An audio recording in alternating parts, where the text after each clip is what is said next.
Welcome to The Gaze. Back to The Gaze. I am Henry Keane and this is my show, Talk for More. I am happy to meet you on a digital platform of a new Europe, a space where we find and highlight all of the most significant events in the region for you, and we'll speak about it with the best of experts. It's summer here in Kiev. It is warm, hot even, considering the constant shellings of the city. However, as per proverb in English, repair your cards in December, in July your sledge. Remember, obviously, meaning it is best to get ready for the upcoming things ahead. In this global mess happening around us these days, it is good to have one thing to know for sure.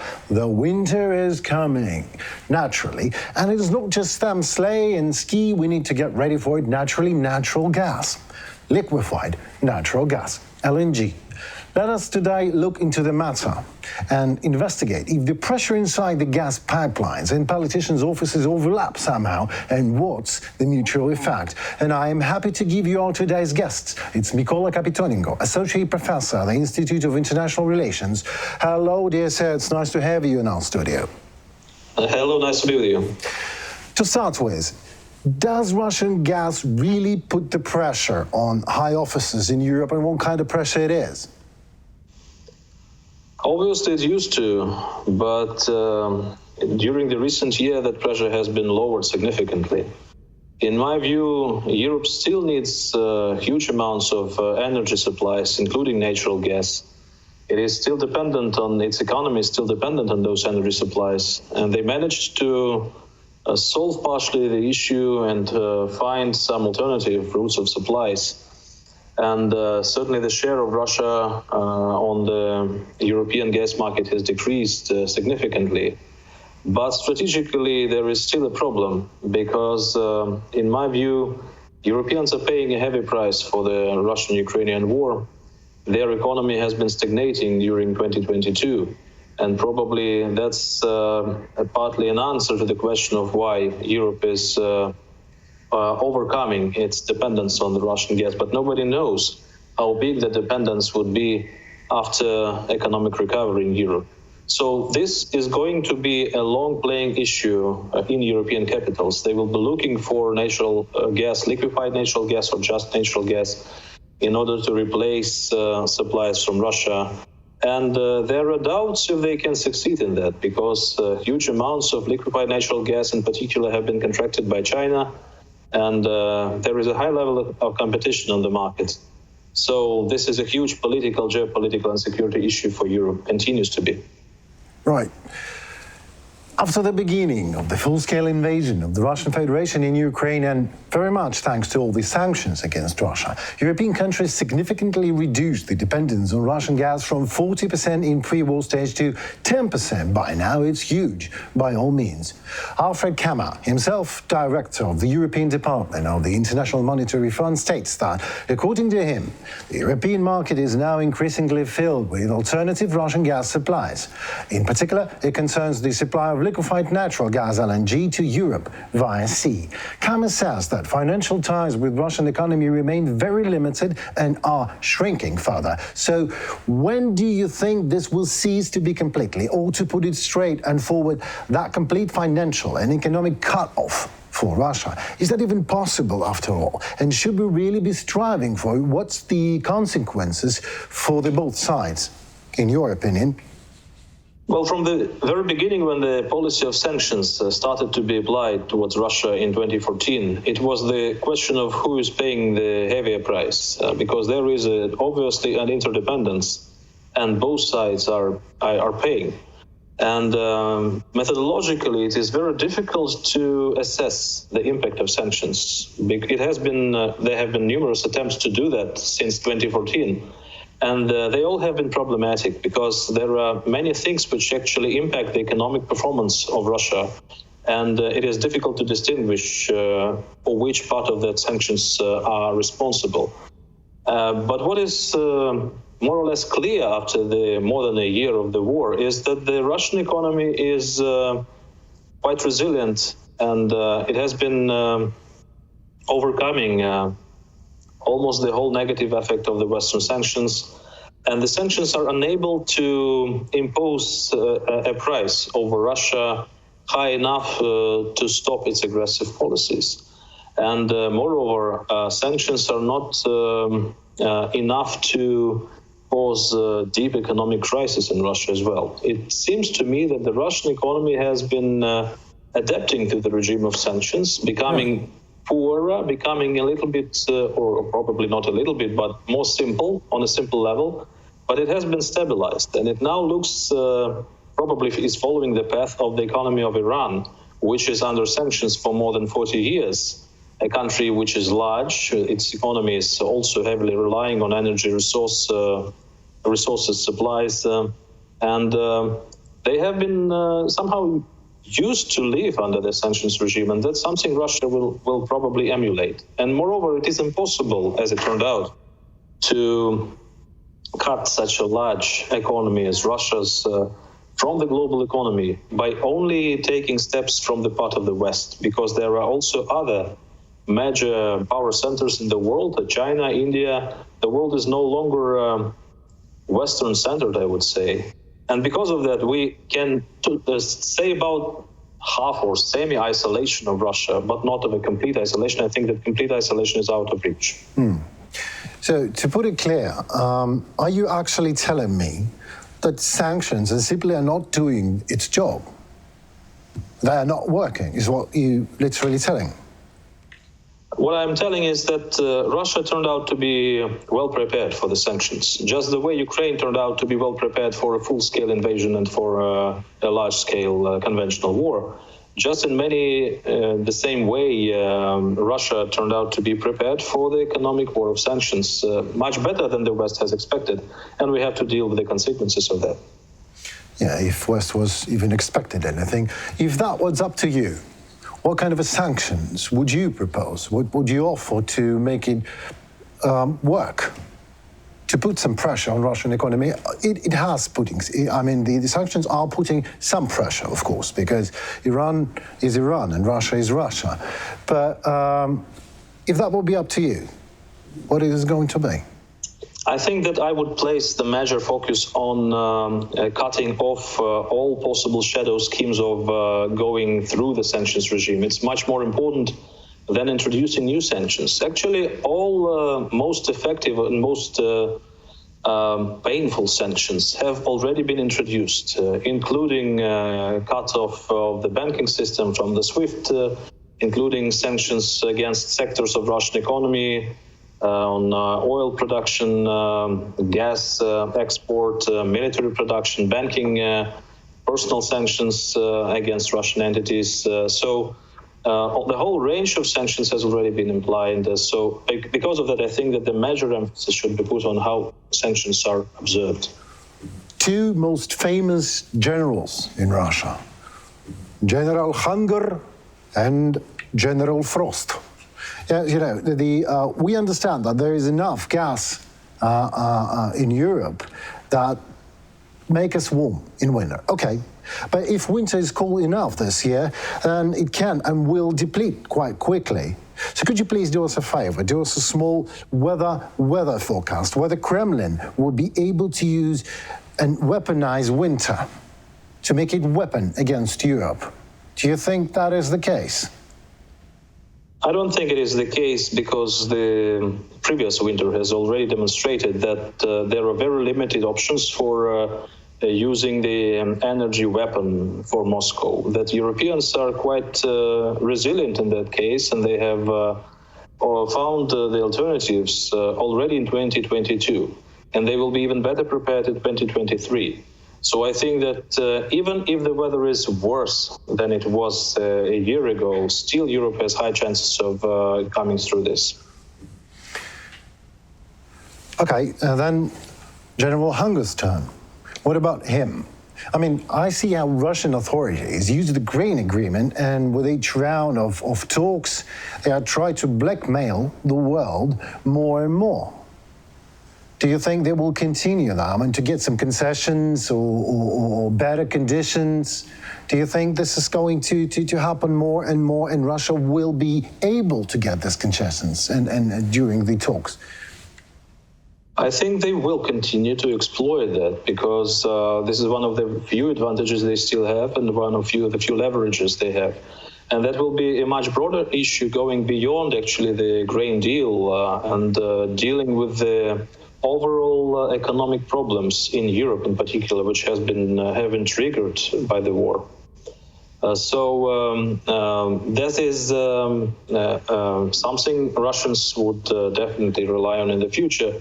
But I don't see how they convert this leverage into any kind of political concessions from the West or any kind of military superiority on the battlefield. Russian oil continues to emerge on the European market.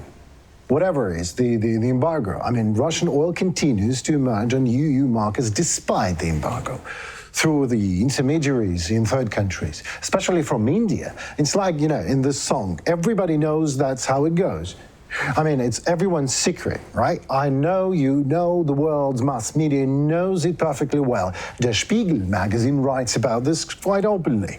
According to them, at least 2 tankers with Russian oil arrive at Indian ports every day. That means 70 tankers per month. After a certain time, parts of this oil enters the EU as byproduct and in processed form. It is as simple as that. Tankers with Russian oil are now headed not to Western countries directly, but towards eastern shores, Turkey, Saudi Arabia, and above all, India. There are several oil refineries located on the Indian west coast. Russian oil is processed into gasoline and diesel fuel, and it seems to me, in this form, it got back to Europe, doesn't it? I mean, it's a bare fact. To this day, India delivered more fuel to Europe than ever before. According to data from marine tracker Kepler, absurdly as it is, India, as a supplier, is now ahead of even Saudi Arabia. Together, the 2 countries fill most of the gap that has existed in fuel supplies to Europe since the beginning of the February embargo. But unlike Saudi Arabia, India is not a country with huge oil reserves. I'm not asking why the Indian government allows that. It is quite obvious. It is also a bare fact. Huge money right here and right now. And the war in Ukraine, galaxy far, far away, who cares about that in Mumbai, right? So my question to you as an expert is there a way to stop this? Is there a way to stop this loopholes, to close these loopholes in sanctions and in the law, in international law? I would say rather no. Because the money is ruling the world. This is not a song by Leonard Cohen you have been quoting, I guess, but probably there is another song where something like this is being sung. But in my view, this is not the point of perceiving the fuel you're putting into your car as the originating from Russia. It is a matter not where the oil has originated from, but it is a matter of who got the money for it. And if Russia gets less money for the same amounts of oil it exports, it is already good news for us. I agree with that. I would also say that there is a quite common wisdom and a mistaken idea that a war should bring about a total collapse of all trade and economic ties, which is not actually the case. If you look back into history, you would see that even direct belligerents, the countries which have been fighting each other during the war, they very often continued to trade. For instance, Great Britain have traded with Germany during almost the whole period of World War I.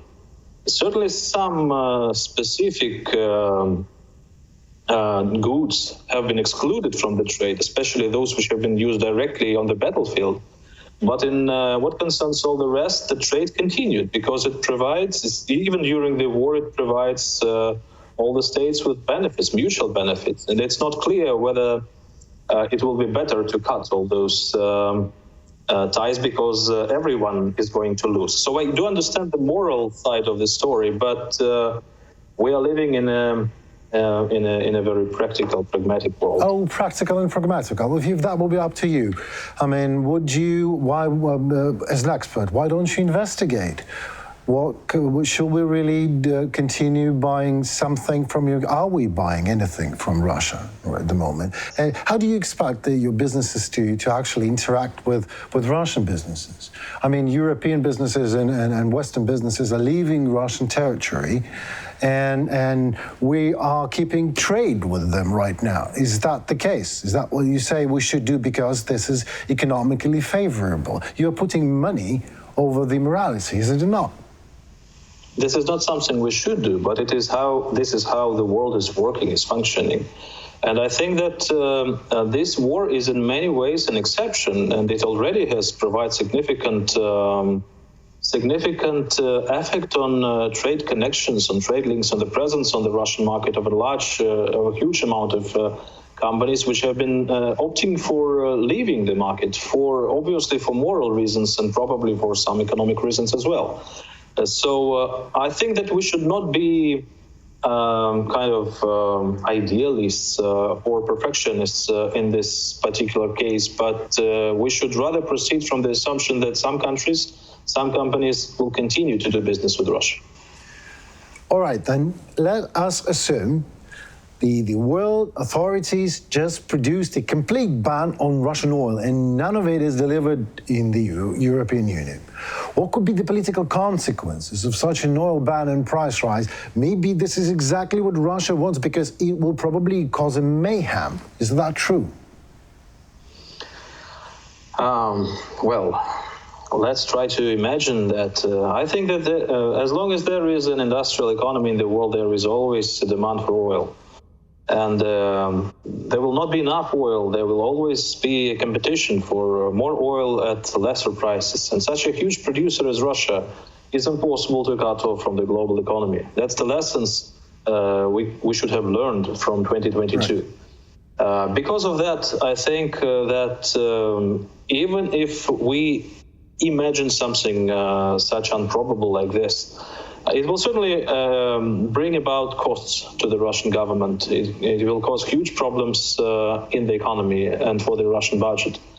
But not necessarily these problems will be critical, and Russia will not be able to overcome them.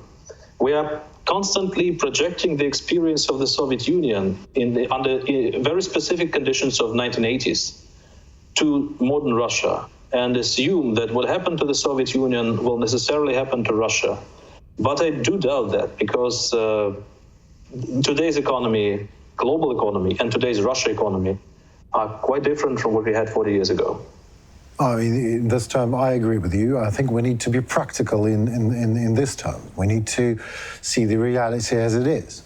And Russia is an enemy, but it's a big and dangerous enemy, and we certainly should be not underestimating its power and the inertia of its big economy to win the war. This is one of the essential factors. Let me go to another question. Tensions between Saudi Arabia and Russia are rising as Moscow continues to pump huge volumes of cheaper crude oil into the market, undermining Riyadh's efforts to raise energy prices, writes Wall Street Journal. On the eve of the important OPEC Plus meeting scheduled for June 4th in Vienna, Saudi Arabia expressed its dissatisfaction over the fact that the Russian Federation did not keep a previous promise to limit production in response to Western sanctions. Well, dear Saudis, welcome to Russian promised land. In early April, Saudi Arabia, Russia and other OPEC Plus members said they would cut output, which is expected to support oil prices. Saudi Arabia began cutting output this month, but the latest available data shows Russia continues to pump large volumes of oil into the market, adding to the global surplus and pressuring prices. In its report, the International Energy Agency showed that the Russian Federation did not achieve a complete reduction in oil production for the promised 500,000 barrels per day. Against the backdrop of increased oil production, Russia increased its own profits, but instead created an oversupply, which caused prices actually to fall by almost 10% in May compared to April. With all that said and done, I have two questions. What Russia thinks it is doing and why? And what will Saudi Arabia and OPEC do in this case? I think now it's time when everybody is playing for himself, at least in case of Russia. Russia is playing for its own interests, and all previous arrangements in cartels of oil producers, which have been operational before the war, are no longer valid. Russia will try to maximize its own gains, to keep the share of the markets and to keep the economic and political contacts with countries like China and India regardless of costs, and certainly it will prioritize these issues over any agreements which have been made within OPEC Plus format. But the prices are dropping. I mean, I understand that. Okay. Certainly, they are dropping, but the volumes are increasing, and that's probably is seen as a more important development by Russians. Do you think this is a good time to establish a good relations with Arab world for the Ukrainian authorities? New sanctions against Russia stuck in a limbo before that. And do you think this is a good time? Well, I would say that during peace, at times of peace, it is always better to expand the geography of connections and the scope of the diplomacy. And probably we have missed a number of chances in going deeper in relations with the Arab world or with the African nations. And the war is not the best moment for us to do that, because we are today heavily dependent on Western supplies of everything. And we have a very little space for maneuvering in our foreign policy. There is a war we have to fight. And we are a very convenient, I would say, diplomatic partner for all the rest, because they know exactly what we want. And that puts us into a quite weak negotiating position. So certainly we are interested in developing of relations with the Arab world, with the developing countries, with the global South more generally. But I think that we lack here leverage, and we lack arguments, and we lack the strengths of the position, because we are too vulnerable today. So there can be some points of reference, points of common interests, probably temporary points of common interests, like anti-Russian position, and there is a competition in the Middle East, ongoing geopolitical competition around Syria, for instance, where a number of countries are engaged into a long-lasting conflict, and Russia is not a friend for most of them. It is seen as a danger. So we can form somehow situational cooperation with some of them. We can, for instance, elaborate on the grain supplies, on the grain deal with the countries like Egypt, for instance. But not necessarily this is going to be a long-lasting partnership which will survive for the whole period of the war. But are you telling me, but it's certainly worth to try, isn't it? Yes, absolutely. It is worth trying. The key issue is to find what we can sell, let's put it like this, and how we can find the arguments for all those countries beyond the rhetoric about the Russian aggressive war and neo-colonial discourse. But so are you telling me actually that there is not much of a commodity that we can sell parts of intangible commodities? It's just the rhetorics and the position in the political and the war and anti-war things, of course, but nothing else. Much less of a more practical thing that it was before the war. Before the war, Ukraine was having stronger position. There were concerns, for instance, arms sales, or the supplies of agricultural products and commodities to the country, to the developing countries. Now these opportunities have been significantly reduced. But on the other hand, we found ourselves on the right side of history. We have a strong backup. We have quite influential and powerful, I would not call them allies, but partners and friends. And that also enhances our position in a dialogue with the countries of both the Arab world and Africa. My other question is about aging shadow fleet of Russia that is carrying Russian oil, possesses a disaster risk, the experts say. All tankers typically sold for scrap are instead hauling crude, writes Bloomberg. For example, a vessel named Tuba, the 26-year-old vessel, hasn't had a full inspection since 2017, and I really doubt it would ever pass any inspection, according to a database dedicated to promoting safe shipping. It also lacks industry-standard insurance and sails under the flag of a country with a poor standing for the oversight of maritime safety. But rather than being steered onto a beach in Bangladesh, India or Pakistan for dismantling, the 1997-built tanker is collecting heavy fuel at the Russian port of St. Petersburg. The aftermath of European Union sanctions on Russia mean that Tuba has been enlisted into a vast shadow fleet carrying Moscow's oil around the globe. Its continued operation is a stark reminder the group of 7 sanctions on Moscow carry an environmental risk just as well.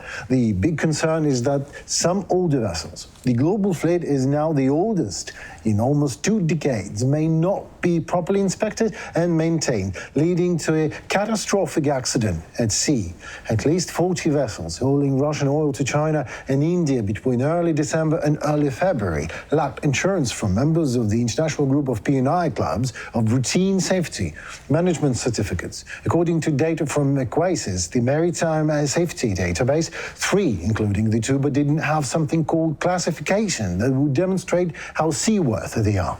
Increase in long-distance deliveries to Russia's big remaining markets in Asia and the creation of a shadow fleet of tankers from firms that often have opaque ownership structures, so we are forced to be idle and just waiting for another disaster. And then there will be some steps taken towards maritime safety from European and world authorities. Is that the case? European countries needed almost a year to understand that. What is now? What's going on? That's absolutely a logical consequence of deteriorating of international regimes, and in particular in what concerns environmental security. And also it is referring to what I have been talking previously, that one of the effects of sanctions, long-term effects of sanctions against Russia, is that the Russian economy will stabilize at a lower level, at a lower technological level, at a lower level of income, and at a lower level of safety standards. This will be typical. Russia will, in many ways, start to look like a country under sanctions like Iran, or even like some African countries. We may expect all kinds of violations, and certainly it will not be prioritizing ecological standards in its operations. The priorities will be completely different. And there is a growing risks of ecological disasters and outcomes, not only in what concerns oil supplies, but in what concerns nuclear security, for instance, in what concerns damages which have been done for the regional ecological systems in the zones of military operations. So ecology, I think, is one of the things down on the list for the Russian leadership. Yeah, well, you mentioned nuclear. Nuclear option is way more disastrous, of course. European countries needed almost a year of active hostilities in Ukraine to limit Russian hydrocarbon exports as much as possible. First sanctions were introduced on crude oil, and on February 5th was the turning point for the petroleum products market.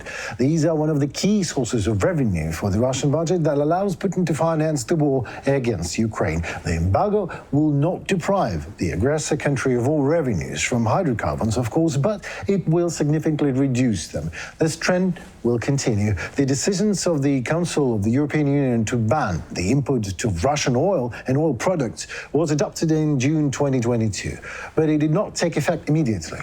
Oil sanctions with a 6-month delay came into effect on December 5th, 2022, and fuel sanctions came into effect on February 5th, 2023. This time has been given to EU countries to find other supplies. Did they manage to? Well, I guess they did. Generally, there was enough time for them to prepare and to look for alternative supplies. But we still have to wait and see a couple of years, I would say, to assess long-term consequences for the European economy of being cut off Russian oil supplies. That was a very important step. This decision was a principal one for the Europeans. And I see, according to the data from the previous year, that they have been paying a price. European economy has been contracting in a number of countries, and actually was a poor year of poor economic performance for Europe. I hope this is a short-term effect, and in the future this price for overcoming dependency on Russian oil supplies will get lower for Europeans, because as we have already mentioned, there is an interdependency between the supplier and the importer, and it is always painful for both. The problem, and I think that the Europeans have designed this step in such a way that it would be much more painful for Russia than for Europe. Yeah, I also think so. And I also think that the war, in terms of economic growth, is good for the world. Do you think this is the case? We're paying a terrible, enormous price in Ukraine, but this is the price for the country and for the world to thrive again and to overcome some dependencies like oil and gas, for example. For me, the experience of the wars in history in the past tells that some countries do manage to boost their economic performance because of the war. They find the ways to be involved in the wars relatively safely and in such ways that will help them significantly improve their economic performance for different reasons. There is certainly a unique experience of the United States, for instance, after World War I or after World War II, of the Soviet Union after World War II, and so on and so forth. But that does not mean that the whole world is winning. As I see it rather as the war or any other crisis-like event in international politics, it generates some profits which then are distributed very unevenly. And some countries are winning a lot, some countries are losing a lot. And this is, a moment of truth for many of those who are involved. I think that we are paying extremely heavy price for this war. And it will demand huge compensations from all possible directions. I hope that contributions from Russia would arrive, that massive assistance from the West would arrive, that we restore our territory, that we manage to join NATO and the EU. In that case, that price will be compensated in the long run. But in case if the war ends in not such an optimistic way for us, I guess that we will be the ones who are paying the heaviest price, and that's the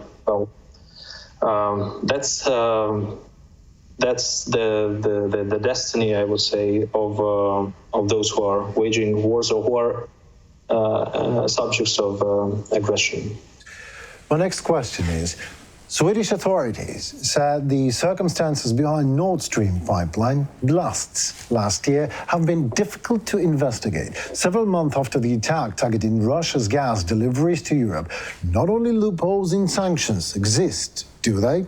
Loopholes in pipelines just as well. So Swedish and Danish officials have been investigating 4 holes in the Nord Stream 1 and 2 pipelines that link Russia and Germany via the Baltic Sea. Swedish prosecutor Mats Lundqvist said that the findings have confirmed that the blasts at Nord Stream pipelines concern gross sabotage. Who could ever expect that, right?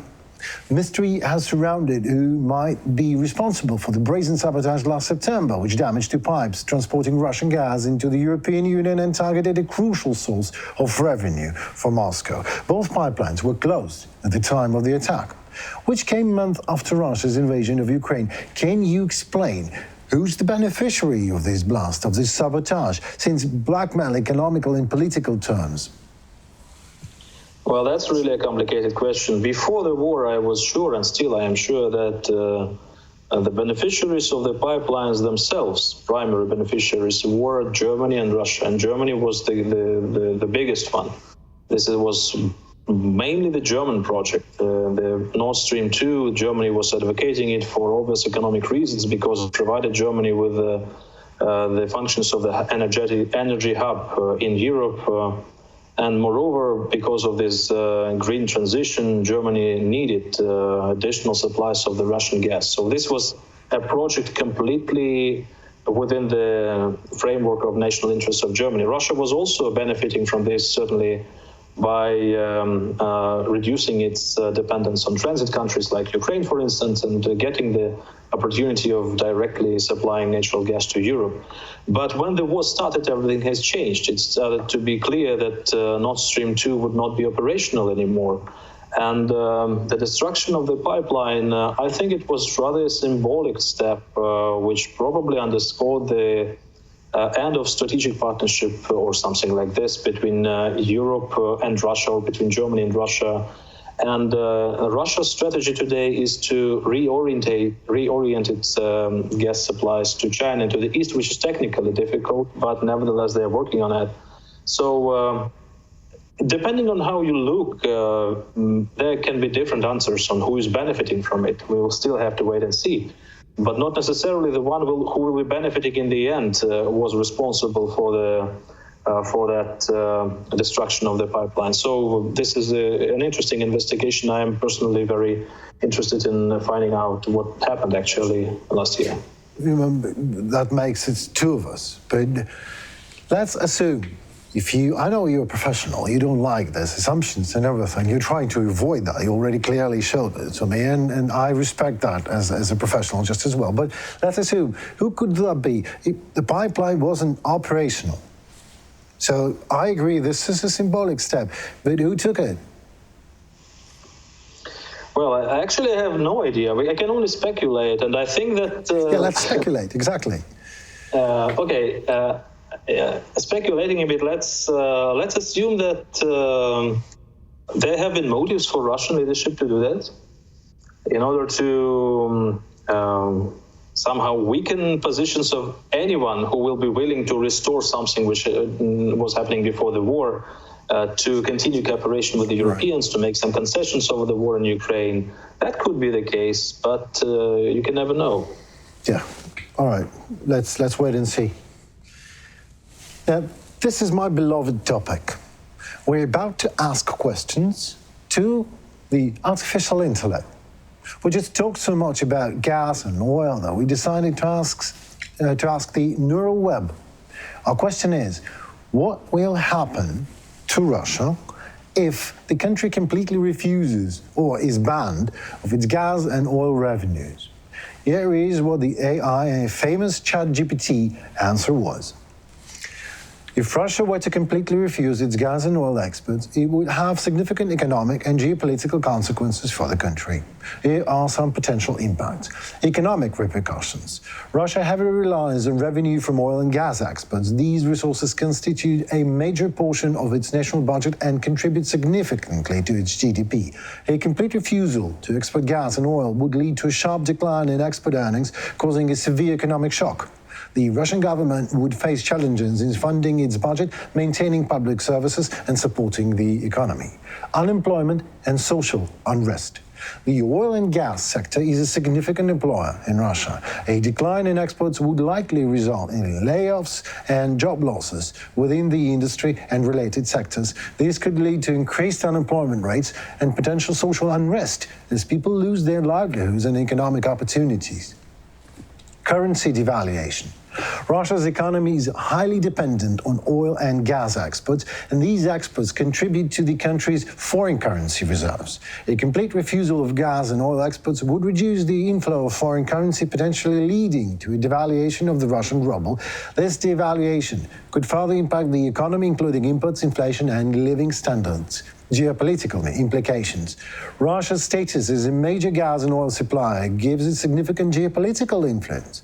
A refusal to export gas and oil would diminish its ability to exert energy-related leverage over the countries and regions. It could also weaken Russia's overall geopolitical standing as its economic power and influence will be reduced.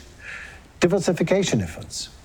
A complete refusal of gas and oil exports could serve as a catalyst for Russia to accelerate its diversification efforts. The country might be compelled to diversify its economy, reducing its dependence on energy exports and fostering the development of other industries. However, such a transition would require substantial investments, time, and structural reforms.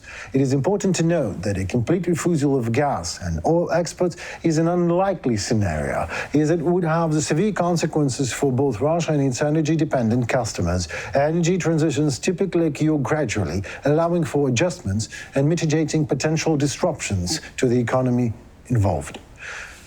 It's all you just said. Do you agree with this opinion? I'm so very curious. How would command the desire of Russia to give up its gas and oil revenues? It would never happen under the pretext of doing so for ecological or nature protection reasons. It is a pretext, of course, because otherwise they would have done it long ago. As you said, the ecology is down on the list, not only when they are cornered and are made to do so now. So Russia, with no oil and gas money, what happens to it?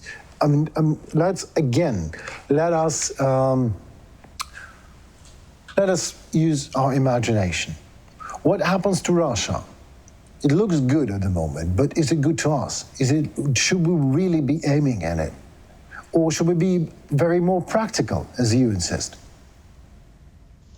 Well, first of all, thank you for joining the GPT chat to our discussion. I like this exercise and I do it with my students. And when I was listening to it, it is resembling the way students are answering lately. And I find it very difficult actually to distinguish whether this is their answers or the answers generated by the GPT chat. And I would also say that let's imagine two different scenarios in that case. One of them will be pessimistic and another one will be optimistic, not only for Russians, but for the world, I guess. According to one of them, to the worst case scenario, I would say, Russia would be destabilized and be turned into a functionally weak state because the revenues they receive from the export of commodities are critically important because Russia is large. They have a huge infrastructure, they have a large number of population, and they have to spend a huge amount of money in order to keep that sustainable. Without that, Russia may fall victim of the state weakness, as a number of states in the Middle East or in Africa or in Asia are currently finding themselves in that state of weakness. When they are constantly poor, they have no effective institutions, they have no democracy. They have separatism, all kinds of warlords, sometimes controlling, the government is controlling only the capital, and something like that. So that would be the dark scenario, let's put it like this. But there is also a better scenario, why not? There is such a thing as resource curse or oil curse, which is often attributed to countries which allocate their productive capacities to the sector of producing oil and gas and other commodities and exporting them, which brings about huge revenues in the short term. But in the long term, they generate negative consequences by creating high levels of corruption, by creating very influential police apparatus inside the state, by making foreign policy quite aggressive. So this is believed to be the effects of this resource curse. If Russia overcomes this, if it manages to escape its dependence on oil, natural gas, and other exports of other commodities, it will have a chance to become a normal country. So that also is possible. Quite low probability of that because of a number of circumstances, because of the war. But theoretically, why not? Well, you know, it very much seems to me, I'm not an expert in international politics, no way, but it seems to me that Russia had enough time to cut its dependence on oil and gas for like at least 25 years in a row, right, of peace and thriving. So if they would want to do it, they would do it a long time ago. And talking about that, if Russia would overcome its dependence, the oil curse is already casted on the country. And yeah, like when you have like 90% of revenues generated from under the ground, pardon me, well, you mentioned African countries. You, in terms of like you were comparing Russia to African countries. Let me ask my another question. Let's slide into this topic, relations between Ukraine and Africa. On his second Africa tour, Ukraine's foreign minister Dmytro Kuleba visited Morocco, Ethiopia, Rwanda, Mozambique and Nigeria. Ukraine's diplomatic push for Africa is part of a larger strategy called New Horizons, aimed at expanding opportunities for the Ukrainian state, business and citizens in Latin America, African and Asian countries. Africa matters for Ukraine, as the tour has clearly demonstrated. It was also a historic occasion because the Ukrainian foreign minister visited almost all of the African nations for the first time in history. So my question is, what are these tour's goals for Ukraine? If you can answer that. To put it shortly, we need voices of Africa in the United Nations and globally to politically support Ukraine's fighting against Russia. We also need to diversify our foreign policy, as I have already mentioned. It's not the best moment for doing that, but still there is a goal of doing that. We have to outreach to those countries which have been the countries of the global south, the countries which are today very sensitive to the Russian rhetoric, to the paradigm within which there is a fight for the future of the international order. And they feel that they have to choose their sides. And to a certain extent, historically, there are all reasons for them to think that they should be joining countries like China or Russia in their fight against the West. And we have to change that approach and to change that attitude. And that's because of that, I think it is important politically to pay special attention to the countries of Africa. Yeah, we should use the momentum. Is that right? Absolutely. This is we as a victim of unprovoked and very unfair war probably would be the best voice to deliver this message to the African nations. Absolutely agree to this. Ukraine has assisted in preserving peace in Africa.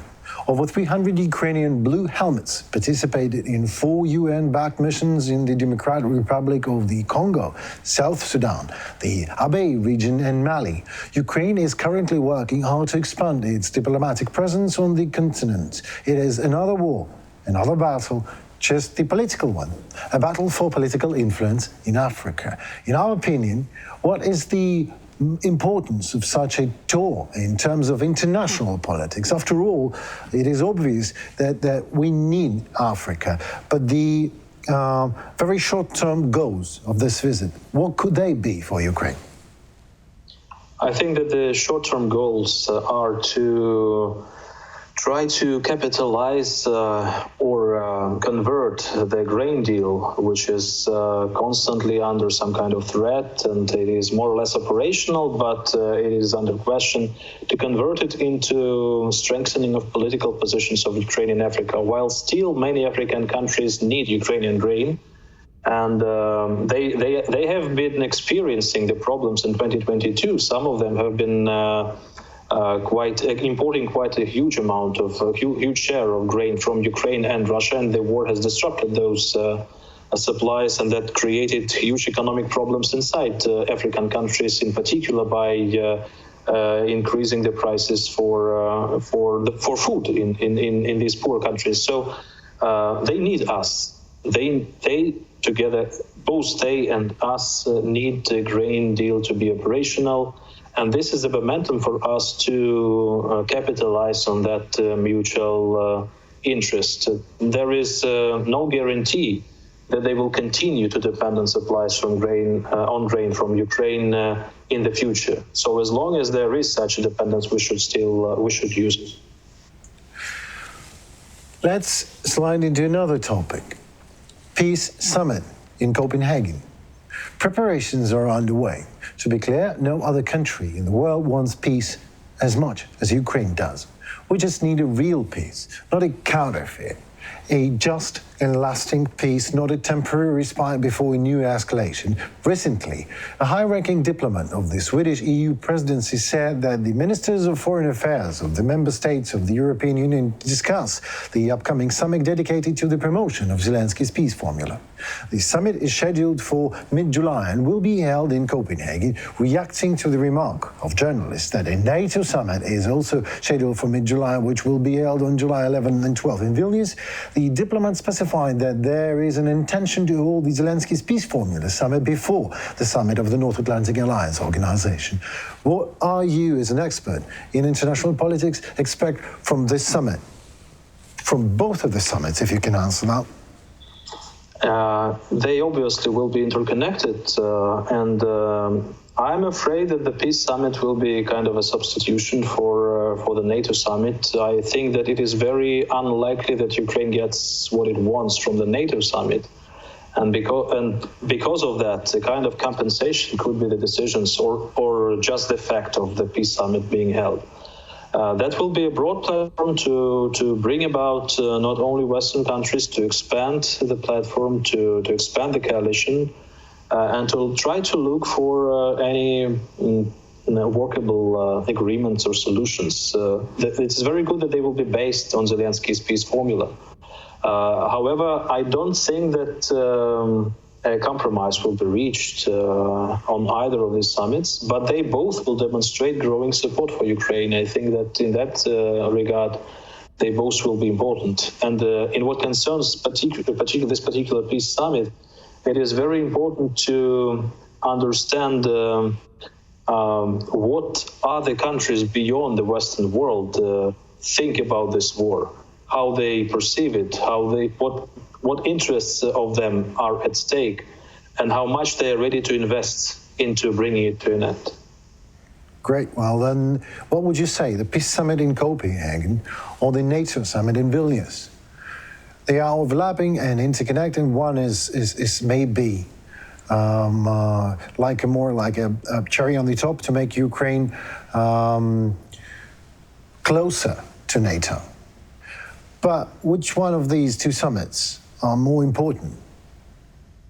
I think that the NATO summit is more important because I expect the peace summit to be more or less a broad talk about everything without any formal solutions and without any obligatory actions. But NATO summit is going to show the possibilities of real security guarantees to Ukraine, whether it is possible to get them. And this is the key question for breaking the war to the end. Without effective security guarantees for Ukraine, there can be no sustainable peace. And if NATO is not ready to invite Ukraine and to provide it with a membership, which I'm sure this is the case, what kind of substitution would NATO offer? What kind of format within which Ukraine would feel much more secure than just being a partner of NATO? That would be a critical question. So you think personally, as an expert, that it is very highly unlikely that the Vilnius NATO will change the things and Ukraine will become a NATO member, a member of alliance? Do you think this is not going to happen in the nearest future, mid-term, long-term? I think this is not going to happen before the end of the war. Right. And I'm not even sure that it will happen after the war is over, because I still see the same approach from the NATO countries as it has been before the invasion in 2022. They want to minimize risks and they want to avoid the situation in which they will have to choose either to fulfill the obligations under Article 5 and fight directly Russia in case it launches another war against Ukraine, or dissolve NATO. That is a bad choice. They don't want to make it. And because of that, many of them don't want Ukraine in NATO. Yeah, so it's better not to make any choice at all than a bad one. Is that the thing? From a political, pragmatic perspective, probably, exactly. Yes. Zelensky's peace formula. What do you think about it?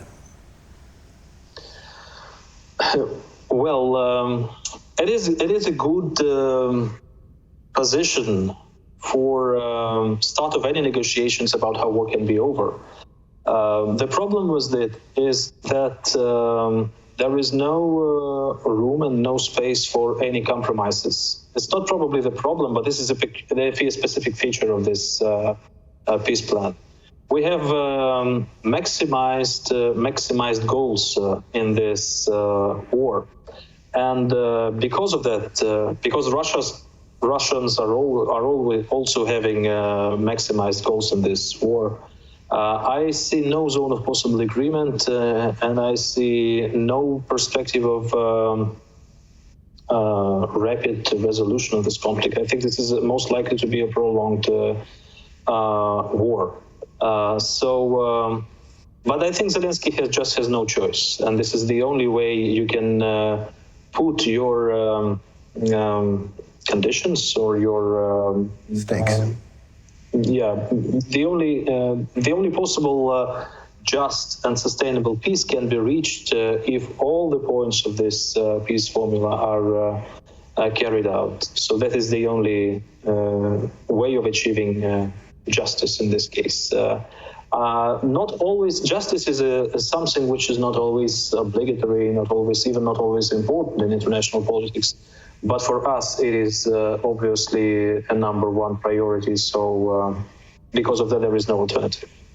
Exactly. So do you think this is a realistic way to achieve peace and just peace? The formula is, but what would you suggest? Would you add anything to it? Would you change anything within it so to make it more fast-coming, best, close to reality?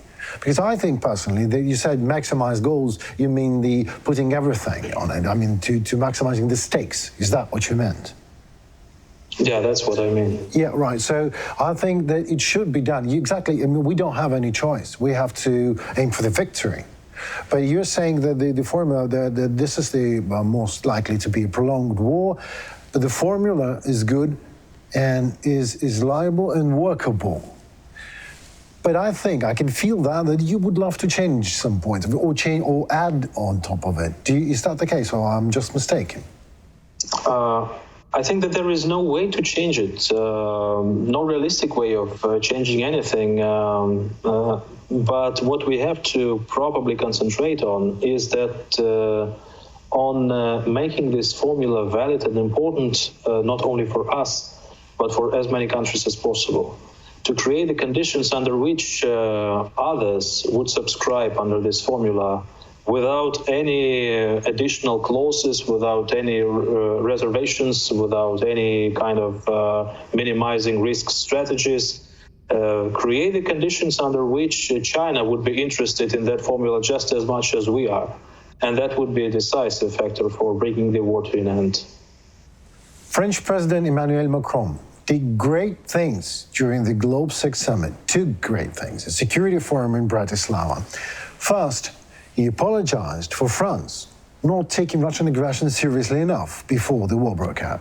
Secondly, he said that Western countries should provide Ukraine with tangible and reliable, I just quoted, security guarantees, as it is now resisting the invasion of Russia and defending the whole of Europe with a large number of weapons, writes Le Monde.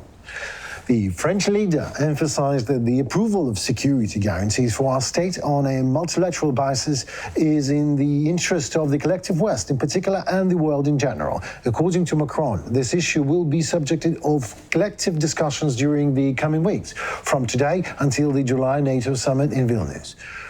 What was the incentive for such a statement? I mean, 2 months have not passed since Macron's trip to China, where he said that you need to put everyone at the negotiating table and all that. What happened to the guy? Well, that's what people in Bratislava would like to hear. And certainly the audience in Central and Eastern Europe is much more concerned about Russia than the audience in France. And he's saying quite obvious things that, well, Ukraine should be supported. Nobody doubts it, but the support can arrive in different ways and can look differently. Supporting Ukraine with arms supplies is one thing. Supporting Ukraine with with money is another thing. Right. Supporting Ukraine with security guarantees is a third thing. So all that is open to discussions, and he's absolutely right that before NATO summit in Vilnius, there will be a lot of bargaining discussions inside NATO in looking for a response. What exactly should be provided to Ukraine in order to help it withstand Russian aggression? Well, one thing we already got. We got an apology from French president, which means something. That's in my view, that's the easiest thing. Just like in case of Germany to say that their previous policy towards Russia was wrong. When you know the result, it is much easier to judge your Absolutely, absolutely. Still, to admit that is sometimes a personal responsibility for a very concrete politician, and that means something. That. Absolutely. Mykola, thank you very much for spending your precious time with us. It was a very interesting conversation. We all are looking forward for you to visit our studio directly, because I know you are in Kiev just as well as us. Absolutely. So next time we will be able to discuss any questions here in our studio. Thank you very much once again. Looking forward. Have a nice day. Thank you. Goodbye. Bye. Now that will be all, folks. Thank you for your time, for being with us. I'm Henry Keane, and it was my show, Talk for More, directly from Ukraine. Join the gaze online and feed your thirst for truth and adventure into the realm of international news and politics. Take care and see you soon.